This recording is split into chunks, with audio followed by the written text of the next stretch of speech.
Canal 8 de Cabletica presenta El Campo y Más. Entrevistas, comentarios y consejos de interés. El Campo y Más es un programa producido y dirigido por el ingeniero Alejandro Acevedo Sileski. Queda con ustedes El Campo y Más. Muy buenos días. Hoy desde el Instituto Tecnológico de Costa Rica, aquí en Cartago, en el área de biotecnología, estamos con el biotecnólogo William Rivera Méndez. ¿Por qué estamos hoy aquí? Bueno, porque tuvimos con William una videoconferencia en la filial del Colegio de Ingenieros Agrónomos y nos tocó un tema interesantísimo, muy interesante, que inclusive nos dejó pensando, y hoy hemos venido a conversar con él, pues para que podamos tener el criterio más amplio de por qué los haces vasculares en las plantas, que son como los tubos donde sube y baja el alimento, es la parte más importante de la planta. Como ingeniero agrónomo viejo, como pueden darse cuenta ustedes, pues toda la vida he tenido el criterio de que la raíz es lo fundamental. Sin embargo, nunca pensé en la estructura interna que la planta tiene. Y bueno, y William nos dio una videoconferencia que a todos los agrónomos nos dejó con la boca abierta y pensando que las nuevas tecnologías hoy definen cosas diferentes y se traen al suelo ciertos paradigmas.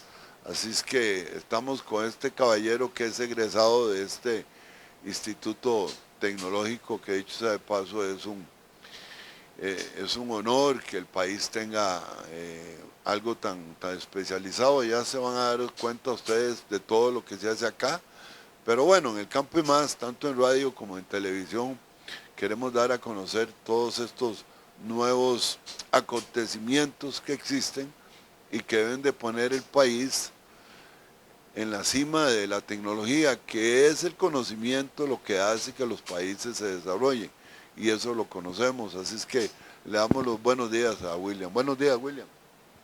Bueno, muy buenos días, don Alejandro y televidentes. Les damos la bienvenida acá al Centro de Investigación en Biotecnología. Este es un centro de investigación adscrito a la Escuela de Biotecnología, de Biología y a la carrera de Biotecnología. Bueno, es interesante. ¿Qué es lo que se hace aquí? ¿Qué es la biotecnología? ¿De qué estamos hablando? ¿Cómo se come esto? Sí, bueno, biotecnología es muchas cosas, la definición es muy amplia. Básicamente es obtener servicios o productos a partir de seres vivos o partes de ellos. Entonces, desde esa definición entran términos como la agricultura tradicional, que ya nos remontamos 10.000, 11.000 años atrás, hasta cosas un poco más modernas como lo que hacemos nosotros, que es diálogo molecular de microorganismos con la planta. Pero esta carrera hace mucho más que eso. El centro de investigación está dividido en tres grandes áreas. Un área de investigación biomédica o de tejidos, que usan sobre todo tejidos animales como modelos de investigación. Un área vegetal, que es donde trabajan mucho la parte de cultivo in vitro para diferentes aplicaciones. También se trabaja la crioconservación de plantas y semillas. Y después está el área ambiental, que es a la que pertenecemos nosotros. Este es el laboratorio de control biológico de plagas y enfermedades, el laboratorio de biocontrol. Y básicamente nos dedicamos a eso, a buscar soluciones, sobre todo en microorganismos, que puedan reemplazar plaguicidas, que puedan reemplazar insecticidas, pues para controlar plagas de insectos, para controlar patógenos que causan enfermedades. Y un enfoque más novedoso, que es el que hacemos nosotros directamente, que es buscar microorganismos que puedan darle mensajes a la planta, para que la planta realice ciertas tareas que fisiológicamente está capacitado, como es la defensa por sí misma. Y la transferencia de energía de microorganismos a la planta para que ella no se desgaste, solamente defendiéndose, sino que también pueda llegar a producir bastante bien. Entonces nosotros tenemos un enfoque distinto de lo que era el control biológico en el país. El control biológico que nosotros hacíamos era usar un microorganismo para matar otro. Básicamente ese era el enfoque que teníamos. Nosotros más bien creemos que hay un microorganismo que le puede dar un mensaje a la planta y la planta se autodefiende. Y a la vez la planta también mantiene sus capacidades que se logra a través de procesos de regulación de crecimiento. Entonces, en pocas palabras, eso es lo que hacemos acá, pero podemos ir paso a paso y detallar cada cosa que hacemos. Bueno, y desde luego que para los colegas nuestros allá en la región Brunca, este programa va para ellos fundamentalmente porque con William queremos ir despejando muchos temas, muchos aspectos importantes, y también para la gente que nos ve corrientemente y que agradecemos. O sea, llevamos casi 11 años de estar en televisión y casi 13 años de estar en radio. Ahora, William, cuando hablamos de biotecnología es algo más que la planta se defiende. Es que hemos podido generar productos biotecnólogos que la gente consume pero que no conoce, o que no conoce que vienen parte y que son procesados de esa manera. Sí, hay muchos productos que de forma natural usamos. Yo voy a hablar solo de productos biológicos o biotecnológicos que usamos en agricultura, porque por sí la audiencia del programa creo que entiende cuáles son estos productos. Desde hace como 30 años en el país se utilizan biocontroladores. Son microorganismos, hongos y bacterias que se encargan de controlar poblaciones de patógenos y plagas. Esa tecnología, que está muy extendida en toda Latinoamérica, se basa sobre todo en la producción de estos microorganismos en arroz. Eso tiene un montón de problemas, sobre todo dentro de la cadena de mercadeo. Entonces nosotros nos hemos dedicado a meterle un poquito más de tecnología a esos productos, a manufacturarlos de otra forma, bajo otros procesos, y para al final obtener un microorganismo purificado que no depende del típico arroz que se hacía o de las típicas aguas que se hacían lavando el microorganismo, sino que tenemos productos ya más terminados. Este tipo de productos que nosotros hacemos, pues ustedes van a encontrar productos similares de marcas transnacionales que ya se venden en el país, sobre todo en cultivos de exportación. Pero es básicamente la misma tecnología que ellos tienen, nosotros la estamos aplicando acá para hacer nuestros productos, para hacer lo que ya tenemos. Hay una serie grande de productos que se pueden obtener por biotecnología para agricultura, fertilizantes biológicos. Bueno, de hecho es que ya los mismos abonos orgánicos tradicionales se pueden considerar un producto biotecnológico como tal. Y a partir de ahí ya tenemos lo que se llaman biofertilizantes, que son microorganismos que se usan para fertilizar, pero microorganismos de forma pura, no el clásico caldo que se hace a veces en estañones, sino que aquí es producir el microorganismo de una forma pura y masiva para aplicarlo al campo. Después tenemos empresas en el país ya también que producen feromonas. La mayoría se pueden sintetizar químicamente, pero hay otras que se utiliza un intermediario, que es un microorganismo, un organismo, para poder producirla. Después están todo lo que son bioplaguicidas, hongos entomopatógenos, hongos antagonistas que se han utilizado. Y ahora estamos produciendo inductores o reguladores de crecimiento y de resistencia sistémica. Que la resistencia sistémica es la base pues, de la charla que él refería, que es un mecanismo que la planta de forma inteligente despliega para lograr defenderse ella sola. Lo que pasa es que para despertar esa capacidad tenemos que poner un microorganismo que sea un intermediario. Ese microorganismo lo llamamos un inductor. Es algo similar a lo que la gente cuando produce piña y aplica fosfitos, eso se llama un inductor. Es algo similar, solo que nosotros lo hacemos usando microorganismos en este caso. Estos inductores van a tener capacidades, sobre todo dos capacidades importantes.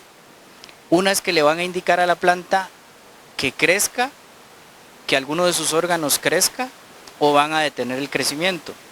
Y la otra capacidad importante es que le van a decir a la planta que está delante de un patógeno y que tiene que empezar a generar reacciones de defensa.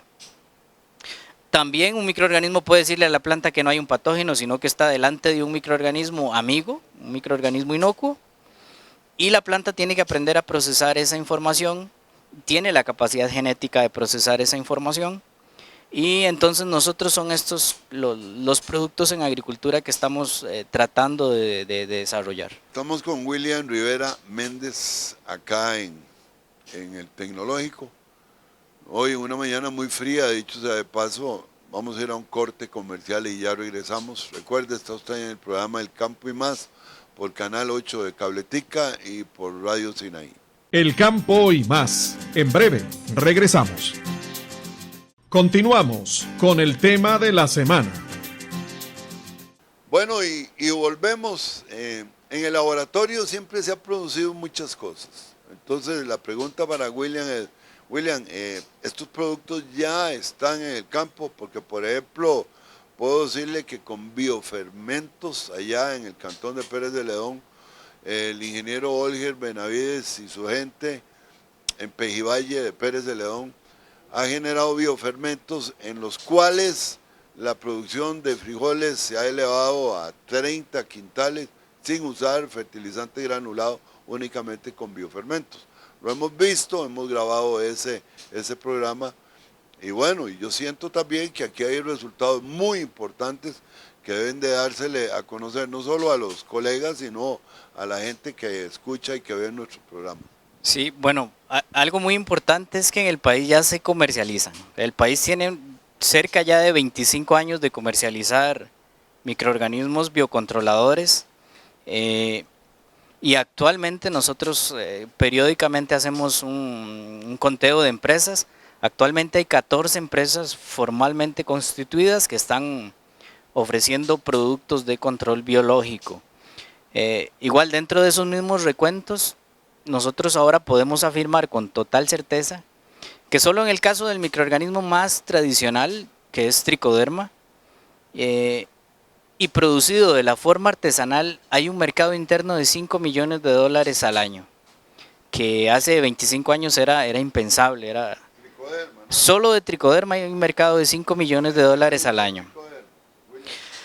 Es que de Tricoderma hay muchas especies, se reconocen 141 especies en el mundo, nosotros tenemos muchas y se puede aplicar a diferentes problemas. Entonces, en prácticamente todos los cultivos se puede utilizar, pero hay que manejarlo con un cuidado. Las diferentes especies tienen mecanismos de control biológico distintos, entonces hacen cosas diferentes. Hay especies como Tricoderma marcianum, que es lo que se llama un muy buen micoparásito. Un micoparásito es un hongo especializado en comerse a otros hongos. Entonces, en todo lo que son enfermedades foliares, de pudriciones, de tallos, de base de tallos, se puede usar Tricoderma marcianum.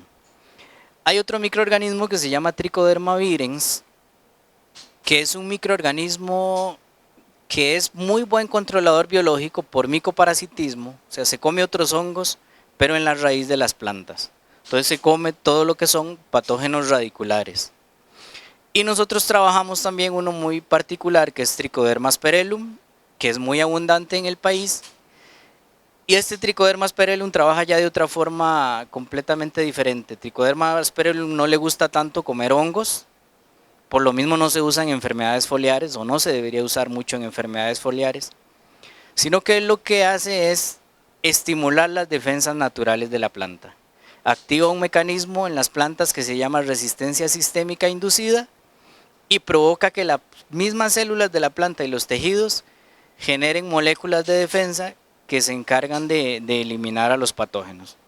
Entonces, Tricoderma es el más conocido de todos los que se venden actualmente, pero hay ya mucha variedad. En este laboratorio nosotros tenemos 16 especies de microorganismos que tienen características para controlar hongos, para controlar bacterias y para controlar insectos. En el país que se vende, además de Tricoderma, un microorganismo como Gliocladium y Hipoconia, que son nematicidas, hongos nematicidas. Se venden insecticidas, el típico Beauveria, Metarrhizium, algunas otras especies de Paesaelomyces que también funcionan como insecticidas, Nomurea, Hirsutela. Son especies muy conocidas y que se aplican más o menos según diferentes cultivos. Por ejemplo, Hirsutela en cítricos es muy clásico, es muy común, es de los microorganismos que más se usan.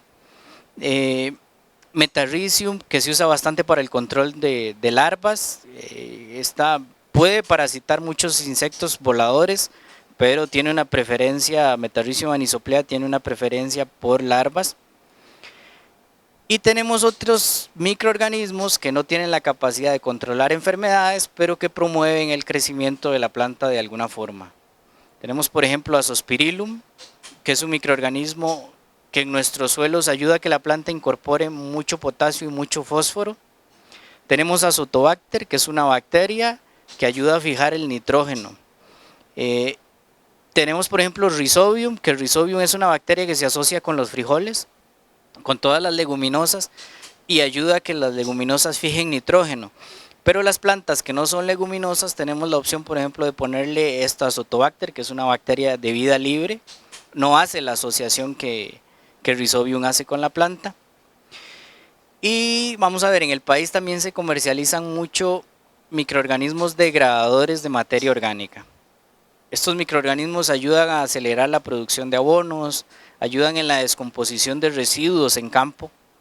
En el país es particularmente importante la descomposición de residuos de piña y melón que quedan en el campo. Muchos se tratan con mezclas de microorganismos que lo que hacen es comerse esa materia orgánica de una forma más eficiente y en un tiempo más corto. Ahora, en este laboratorio particularmente trabajamos como modelo de producción y como modelo genético, porque nosotros trabajamos mucho estudiando genes, cómo un gen de un microorganismo se relaciona con genes de la planta. Nuestro modelo genético es Trichoderma, Trichoderma sphaerellum. Tenemos varias cepas de tricoderma, tenemos algunas cepas muy eficientes de Trichoderma sphaerellum y tenemos pues cepas muy internacionales. Esta particularmente digo que internacionales porque es un microorganismo que es nativo acá de la zona de Llano Grande de Cartago, pero lo hemos investigado en asocio con varias universidades del mundo, sobre todo con la Universidad de Salamanca, el Centro de Investigaciones Agropecuarias, que queda en la frontera entre España y Portugal. Colaboramos bastante para desarrollar un estudio sobre los mecanismos de control biológico de esta cepa, que tiene varios y que tiene mecanismos bastante implicados, sobre todo en la defensa de la planta de cebolla contra patógenos particulares de la cebolla.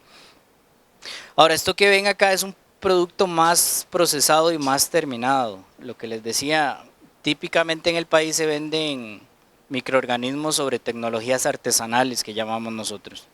Sin embargo, esto es un paso tecnológico más arriba porque incorpora, aparte de que el microorganismo en la forma de esporas puras, incorpora algunos aditivos que permiten potenciar ciertas capacidades de este microorganismo. Aparte de que nos permiten conservar esto en el tiempo, nos dan una efectividad mucho más alta en el campo. Cuando yo uso el microorganismo tradicional comprado en arroz, si no refrigero ese producto, resulta que en un mes, un par de meses, el producto se ha descompuesto. Esto acá nosotros le tenemos medido ya una vida media de 1 año y 8 meses y el producto sigue activo, sigue totalmente activo. Entonces eso cambia las posibilidades de mercado de esto. Y tiene otra particularidad, que es que cuando hacemos un paso tecnológico todavía un poquito más arriba, lo mezclamos con una sustancia que le da una característica de mantener inducida su capacidad de producir enzimas que degradan a otros patógenos. Nos da una actividad enzimática muy alta de tipo quitinasa y de tipo celulasa, que son precisamente la quitina y la celulosa, compuestos que están muy involucrados con las paredes celulares de los hongos que son patógenos. Quiere decir que cuando ponemos esto al campo, ya parte con una ventaja para ir y comerse las paredes celulares de los otros hongos. Y además, esta sustancia que tiene acá permite que la luz se refleje en múltiples direcciones y entonces eso está causando un efecto acaricida que es muy importante. Nosotros trabajamos como modelo de investigación la cebolla, el cultivo de cebolla por estar dentro de nuestra área de influencia y los ácaros en cebolla actualmente son un problema. son un gran problema, sobre todo en las épocas más secas del año. Este producto, entonces, aparte de que me controla varias enfermedades de hongos en la cebolla, también tiene un efecto secundario sobre los ácaros. Ese efecto se logra por los aditivos que llevan este tipo de tecnologías. Desarrollar este tipo de tecnologías a veces suena fácil, pero a nosotros nos ha tomado 6 años tener esta fórmula. Y es la fórmula con la que queremos incursionar en el mercado. De hecho, hay conversaciones con algunas empresas que quieren tratar de obtener la licencia de este producto a partir del tecnológico para poder comercializarlo. Bueno, y ahí es donde en la charla hoy nos queda claro, estos son los microorganismos que penetran en la planta y combaten otras plantas. William, ese es el proceso que hemos estado escuchando vía videoconferencia.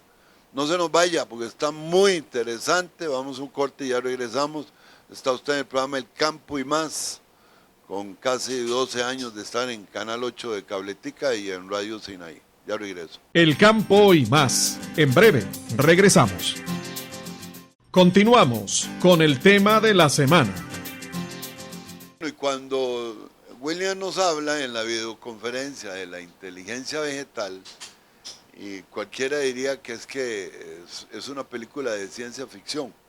Por supuesto que ya sabemos que las plantas sienten, porque son seres vivos, se comunican también, pero ya no tan eficientemente como lo hemos pensado, y hoy pues quiero que William se extienda un poco más sobre este tema. Todo lo que hemos hablado ha sido control biológico clásico. ¿Qué hacemos nosotros de diferente? Que nosotros partimos del concepto de inteligencia vegetal, que es una idea que a la gente le puede sonar más o menos chocante, según ya pues, su formación, porque no es normal aceptar que una planta sea inteligente. Sin embargo, bueno, actualmente hay un área de estudio que se llama neurobiología de plantas. Es un área muy reciente, de hecho se reconoce como campo de investigación a partir del 2012, con grandes contribuciones, sobre todo del doctor Stefano Mancuso, un italiano, pero esto se ha expandido por todo el mundo. Y básicamente la inteligencia vegetal lo que nos habla es de la capacidad que tiene una planta para encontrar soluciones ante diferentes problemas que ella tiene. Y lo ha fortalecido mucho esta idea, el hecho de haber encontrado una zona dentro de los meristemos radiculares que produce impulsos eléctricos similares a los que produce un cerebro cuando se le hace un electroencefalograma. Entonces las señales que puede producir cierta zona de los meristemos se asemejan a las señales de un cerebro. Y esto es un concepto totalmente novedoso porque entonces esa actividad eléctrica nos permite concluir que hasta cierto punto la planta tiene la capacidad de pensar, digámoslo tal vez entre comillas, de pensar entre una serie de soluciones cuál es la mejor ante una determinada problemática. Esta capacidad de pensar nos lleva a otra cuestión importante. Nosotros como mamíferos estamos acostumbrados a estudiar el mundo desde el punto de vista que cada ser vivo tiene un cerebro. Sin embargo, una planta común, una planta normal de arroz de 2 meses de edad tiene 11 millones y medio de ápices radicales. Si cada uno de estos ápices tiene una de estas zonas de transición, estamos delante de una planta que podríamos decir que tiene 11 millones y medio de cerebros a la vez. Y eso cuando nosotros lo vemos en perspectiva nos damos cuenta que lo que estamos teniendo es una red de sensores distribuidos en toda la planta, una red de 11 millones y medio, que le permite a la planta evaluar en cada milisegundo hasta 15 diferentes parámetros físicos y químicos. Entonces es una gran cantidad de información lo que una planta puede rastrear, puede tener en un momento muy pequeño. Y todo ese montón de información la planta tiene que traducirla para resolver un problema fundamental para ella. La planta en la raíz está asociada con millones de microorganismos. Son muchos. De hecho, la raíz, lo que nosotros en control biológico llamamos rizosfera, es la zona más densamente poblada del mundo. El ecosistema más poblado del mundo son las rizosferas de las plantas.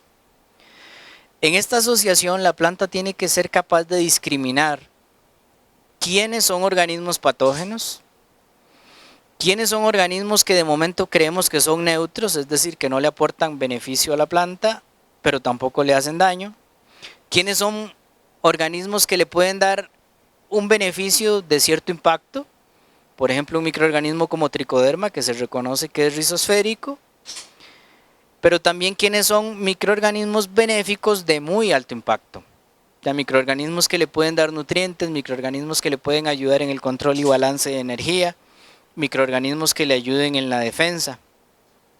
Y también la planta tiene que reconocer a otro grupo de microorganismos que se llaman los endófitos.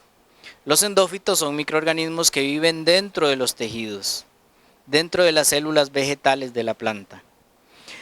Y esto es maravilloso tratar de entenderlo porque nosotros tenemos el concepto de que dentro de los seres vivos las células son muy limpias.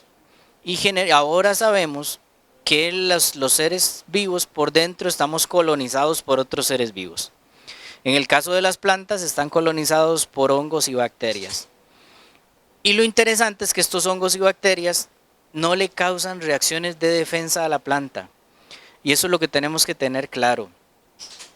No es lo mismo un microorganismo que llegue dentro de las células vegetales y haga daño, a eso le llamamos un patógeno, pero un microorganismo que sea capaz de entrar a la planta, de desactivar las reacciones de defensa y por lo tanto no ser atacado y no causar problema, eso es lo que llamamos un endófito.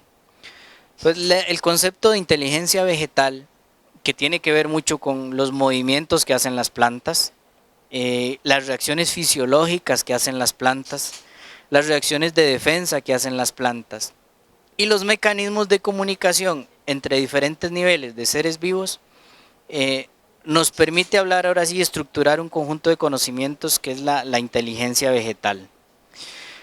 La comunicación es clave para la planta y para los microorganismos. Y la planta entonces tiene que tener muchos genes involucrados en esta comunicación. ¿Para qué tiene que comunicarse una planta? Para decirle, entre comillas, a las demás plantas que hay un ataque por un patógeno, que hay un ataque por una plaga, que a ella le sobra energía y que puede donar energía al sistema como tal, y que esto es otro punto muy interesante que se da sobre todo en los cultivos forestales, que es la donación de energía. Y una planta también tiene que ser inteligente para cuidarse a ella misma. Y aquí es donde cobra relevancia el tema de los haces vasculares. Decíamos que tradicionalmente cuando a la gente se le enseña cómo estudiar una planta, se le van enseñando los órganos, raíz, tallo, hojas, flor y fruto. Y casi que universalmente tenemos el concepto de que el órgano más importante de una planta es la raíz. Sin embargo, si nosotros pudiéramos observar o analizar cómo una planta se ve a sí misma, tenemos que partir desde el hecho de que la planta tiene un tejido que es vital para ella. Y ella lo sabe y lo reconoce porque todos los sistemas de defensa vegetal están diseñados para cuidar ese tejido. Esos tejidos son los haces vasculares. Los haces vasculares, por donde fluye el xilema y el floema, son lugares donde la planta tiene que ser lo suficientemente inteligente para no permitir que entre prácticamente nadie. Algunos endófitos logran entrar y algunos patógenos. Obviamente los patógenos que entran a los haces vasculares terminan matando la planta, terminan secándola. Y la planta entonces tiene que ser bastante inteligente para saber a quiénes va dejando acercarse a ese haz vascular, reconociendo que ese haz vascular es su principal tejido, es su fuente de vida. Una planta va a tener diferentes capas celulares y lo vemos desde la rizosfera hacia adentro.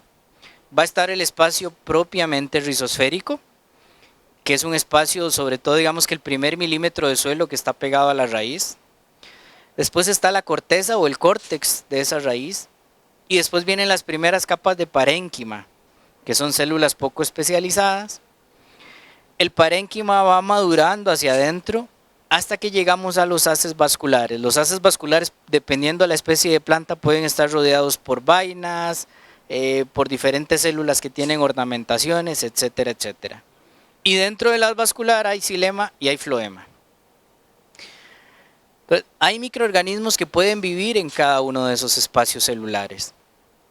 Hay microorganismos que van a vivir en la rizosfera y los llamamos rizosféricos, pero hay microorganismos que van a vivir dentro de la rizosfera, en las células de la corteza, en las células del parénquima.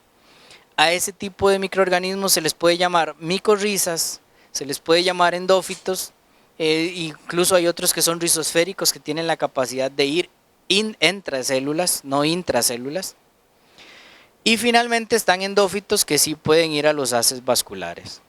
Entonces, la planta no puede permitirle a cualquiera que entre. Incluso a los microorganismos benéficos, la planta tiene que discriminar quiénes son benéficos, pero hasta qué punto lo deja llegar. Incluso microorganismos que tenemos comprobado que a la planta le dan mucho beneficio, como Trichoderma asperellum, incluso esos microorganismos la planta no permite que entren a los haces vasculares porque pueden provocar taponamiento.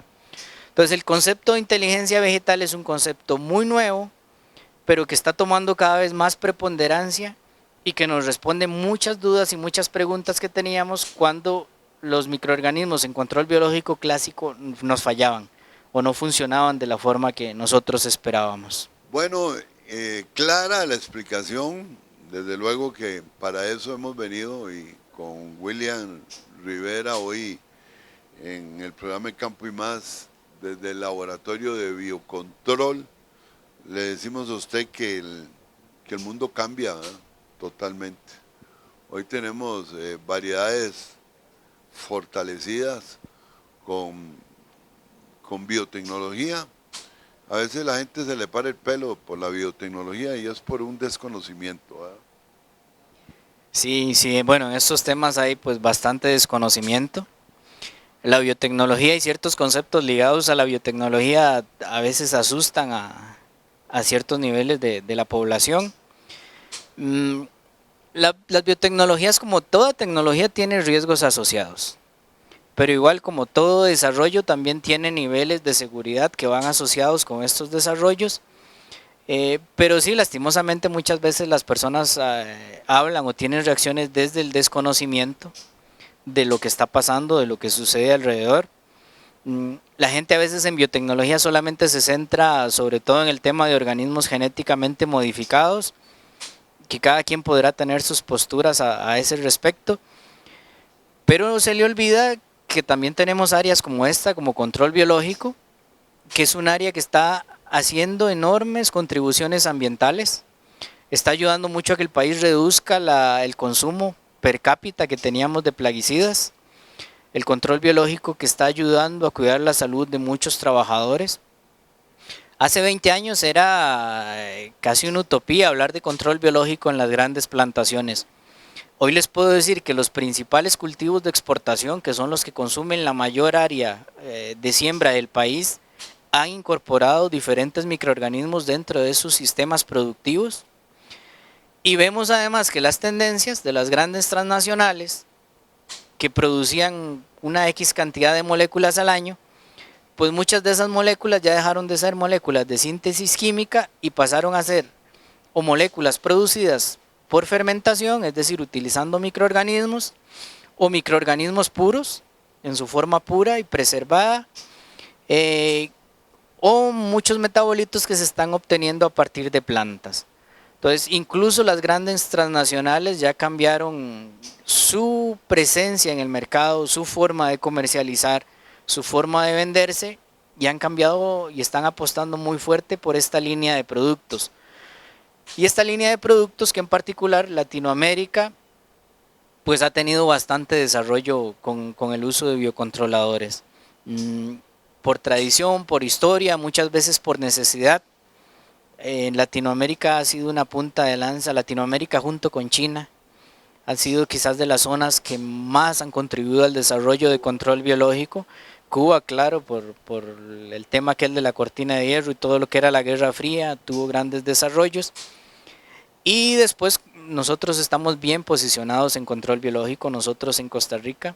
Tenemos investigación muy seria en varias de las universidades del estado sobre control biológico. Y ya, como les digo, tenemos una gran cantidad de empresas que están comercializando, que están produciendo.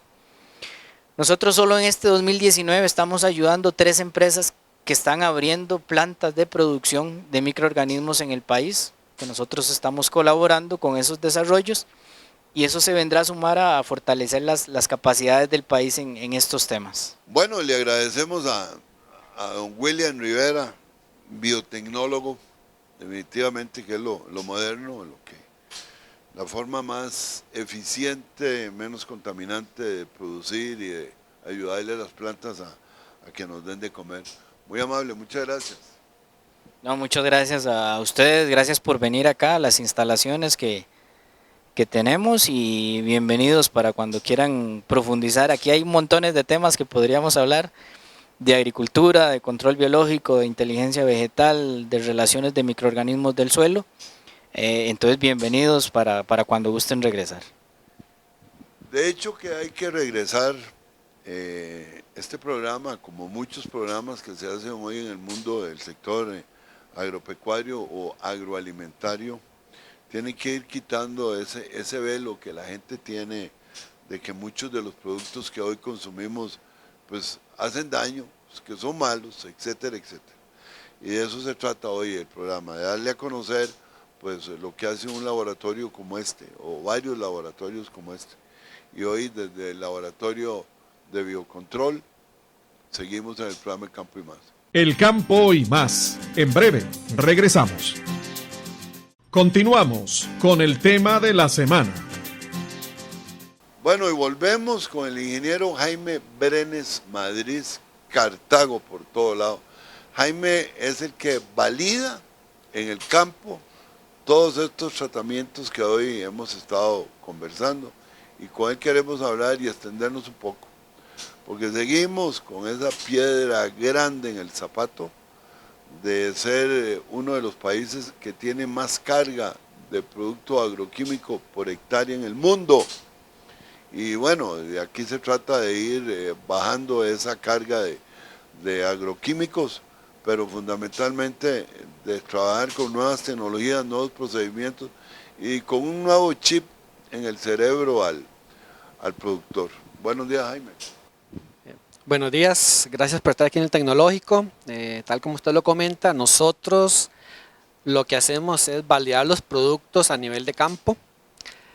La idea del control biológico nació hace unos 10 años cuando comenzamos a trabajar específicamente con ajo criollo, que nos interesa tanto porque la mayoría del ajo en Costa Rica se importa de China. Esto es una gran salida de divisas para el país. Comenzamos con un programa de rescate de semilla de ajo criollo y comenzamos a multiplicarlo a nivel de laboratorio. El proyecto en sí consistió en primero identificar productores de semilla de ajo. Y estos productores, una vez que los identificamos, ver el origen de la semilla, traer el material al laboratorio de cultivo de tejidos, reproducirlo a nivel in vitro, hacer limpieza de virus, y nos llevamos la sorpresa de que todos los virus reportados los tenemos nosotros. ¿Qué es lo importante de esto? Bueno, el gran consumo que hay en el país de ajo. Estamos hablando de 200.000 kilos de ajo mensuales, y el problema es que no producimos ni siquiera para el consumo mensual. Esto quiere decir que en pocas manos hay gente que importa mucho ajo.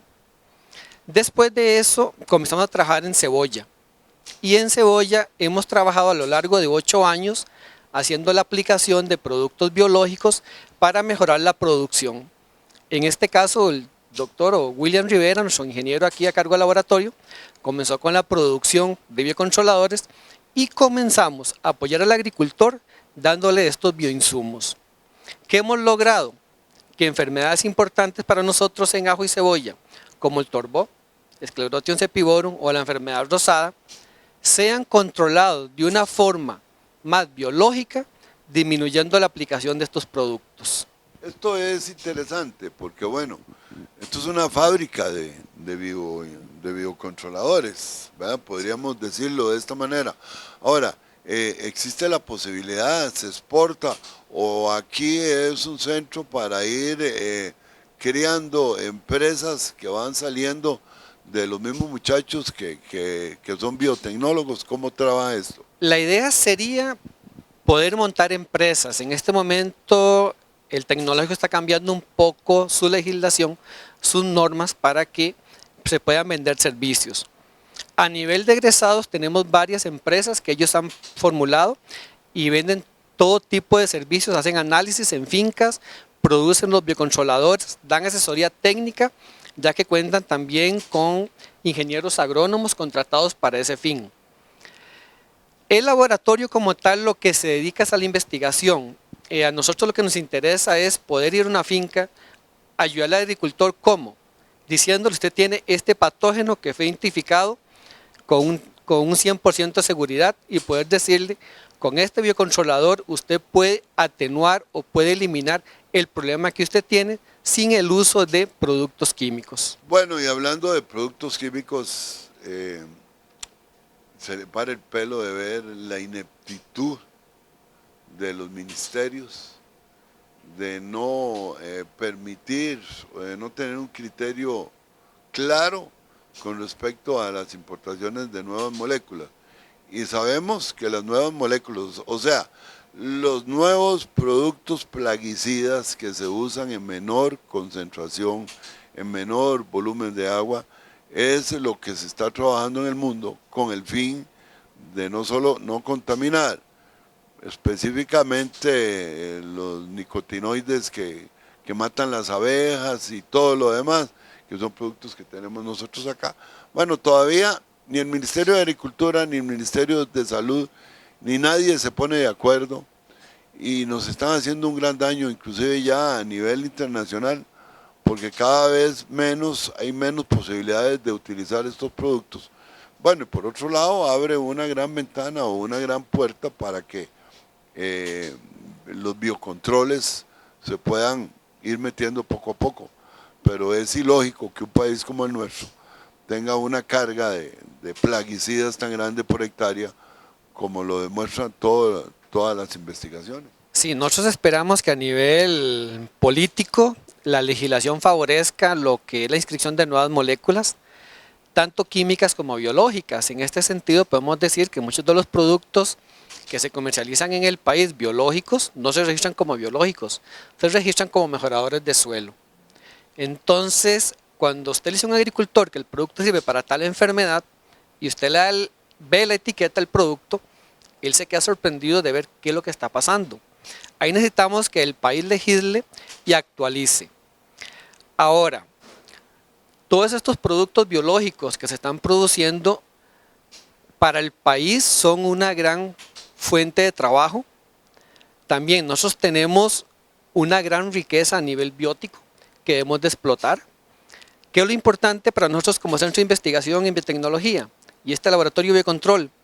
Que trabajamos con cepas nativas. Cuando comenzó el proyecto, lo primero que hicimos fue traer muestras de suelo y aislar. Se aislaron los microorganismos benéficos, se identificaron y se comenzaron a evaluar primero a nivel de laboratorio para ver cuáles eran muy eficientes y después se comenzaron a llevar a nivel de campo. Nosotros como TEC trabajamos de la mano con las agencias de extensión del MAC. También tenemos proyectos que han sido financiados por Fitacori. Entonces, en estos proyectos financiados por Fitacori con los agentes del MAC, buscamos agricultores. Son agricultores modelo que nos van a permitir evaluar los productos en sus parcelas. Esto es muy importante para nosotros porque estos mismos agricultores son nuestros centros de distribución. Ellos le van a comunicar a sus compañeros más cercanos que el producto sirve o no. Y de esta forma logramos poder propagar todas estas tecnologías y ponerla a disposición de un mayor número de agricultores. Yo creo que hoy el programa Campo y Más abre camino aquí a que podamos nosotros volver y hasta poder en algún momento ir y acompañarte para que podamos ver cómo se hacen cómo se evalúan estos productos que son fundamentales. Y se exportan en este momento. Hay alguien que esté exportando, o también como pasa en este país, que es un proceso casi increíble de poder hacer algo. No, al momento lo que estamos es importando estos productos. el país no está exportando lo que son microorganismos. Por el mismo tipo de legislación que tenemos, al no poder registrarlos como tal, los productos están trayendo de Colombia, se importan de México, se importan de Colombia, pero las empresas nuestras que producen microorganismos no están exportando. Es algo ilógico. Bueno, de todas maneras en este país es como el país al revés, ¿verdad? Hoy le damos plata al LGTB y todo lo demás, pero se lo quitamos al Hospital del Cáncer, ¿verdad? Y hoy dejamos los agricultores sin la banca para el desarrollo que fue creada con ese fin, y entonces para prestarle a un agricultor tiene que hacer todos los trámites comunes y silvestres, porque las bancas en el mundo para los agricultores son bancas de riesgo, que dicho sea de paso se ha demostrado que el agricultor es el que mejor paga. Así es que es un asunto doloroso cuando hablamos y ustedes nos cuentan de que están, por ejemplo, en unión con universidades españolas manejando todos estos temas, porque las enfermedades son universales, ¿o no? Son universales. Y a nivel país nosotros también, pues estar en el trópico, pues tenemos hongos muy importantes, muy agresivos que encontramos como Fusarium, que encontramos en la mayoría de nuestros cultivos, difícil de controlar.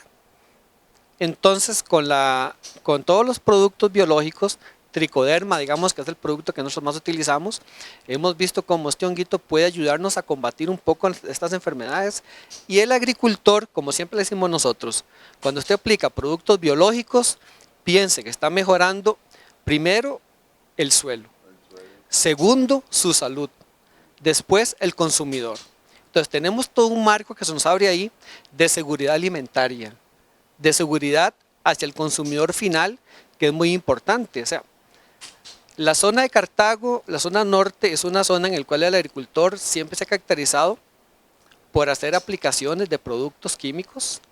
Muchos agricultores aplican con buen sentido cuando amerita hacerlo, pero necesitamos dar ese paso, y ese paso es incorporar productos biológicos dentro de ese rol, y también favorecer el suelo con la incorporación de materia orgánica. La materia orgánica es vida para el suelo y le va a mejorar toda la actividad biológica, favoreciendo la producción o reproducción de microorganismos benéficos. Jaime, ¿cómo definís el suelo? El suelo es un organismo en el cual para un agricultor le va a ayudar a un proceso de producción. Ahora, ¿qué nos pasa a nosotros? Que el agricultor muchas veces coge este suelo de una forma muy intensiva, no le da descanso. Lo que hace la planta es poder extraer los nutrientes que ella necesita para poder hacer su ciclo de producción. El productor debe de llegar a compensar todo ese ciclo. Por cada elemento que la planta extrae del suelo, me va a liberar una molécula o un elemento que me lo pueda acidificar, un elemento hidróneo. Entonces, nosotros necesitamos darle al suelo materia orgánica. Se dice que en este momento la materia orgánica es lo que va a favorecer toda la vida benéfica, toda la microfauna benéfica en ese suelo. Si nosotros logramos incorporar materia orgánica que restablezca ese equilibrio, los suelos van a producir bien y los microorganismos patógenos van a disminuir. No es que no vamos a tener microorganismos patógenos del todo, simplemente es que por el equilibrio biológico los microorganismos benéficos van a controlar los patógenos y por lo tanto la planta no se va a ver afectada. El suelo es un ser vivo y como tal debemos de estarlo alimentando. Ahora, cuando hablamos de abono orgánico, tiene que ser un abono orgánico procesado como tal, porque si no, en lugar de hacer una gracia, hacemos un sapo, ¿verdad? Sí, eso es muy importante porque muchas veces, y nos tocó vivirlo una vez en un ensayo que se montó, un agricultor trajo gallinaza, no estaba bien procesada, él lo agregó a sus cultivos de zanahoria y repollo, y al final lo que teníamos ahí eran colonias de nemátodos, los cuales le dieron al traste con sus cultivos. Todos los abonos orgánicos que uno incorpore tienen que estar bien terminados. De ahí la importancia de poder, si en este caso los adquirimos, comprarse a una persona que uno sabe que tiene buena reputación en ese sentido. la dosificación, la calidad de lo que uno está agregando va a marcar la pauta para el cultivo que nosotros queremos sembrar. Bueno, Jaime, muy extenso los temas, pero bueno, el programa de Campo y Más tiene un límite ahí definido y les agradezco a ustedes, tanto a William como a usted hoy acá que hemos estado en el laboratorio de biocontrol del Instituto Tecnológico. Hay muchas cosas más que podemos ir en diferentes programas, ir mostrando. Y también para que la gente se sensibilice de que hay cosas que se hacen en el país que mucha gente no está al tanto. Y bueno, y este programa tiene este fin tanto en radio como en televisión. No, pues agradecerles a ustedes la visita y como universidad pública pues estamos abiertos siempre, deseosos de que de este tipo de programas se dé a conocer al pueblo, al agricultor y que la gente se entere todas las tecnologías nuevas que hay, que no son tecnologías caras. Nosotros por una universidad pública, pues esto está a disposición de todos los agricultores, no solo la gente de Cartago. Estamos abiertos para todo el país. Muchas gracias. Terminamos hoy el programa acá en este bello laboratorio que ustedes van a conocer. Los esperamos la próxima semana con más temas de interés. El campo y más.